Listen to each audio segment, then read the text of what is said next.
हमारी मुसलमान बहनें, हमारे मुसलमानों का पैसा वो सही लग जाए। जबान में तो दुआ है लेकिन दिल तो इनका काला, ये सारा देश जानता है। बहुत अच्छा आपका अयोध्या बन गया, लेकिन जो नियत साफ होती तो उसके बोर्ड में 2 मुसलमान को डालिए।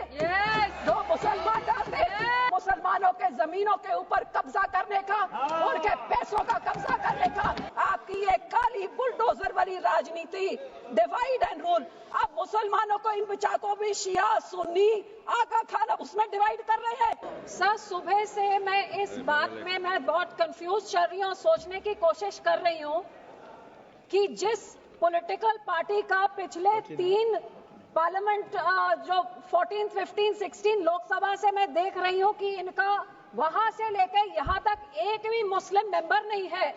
जिस औरतों का इतना दर्द का एक औरत तक भी नहीं है, उनको आज कौन सा ईद का चांद चढ़ा कि इतना प्यार।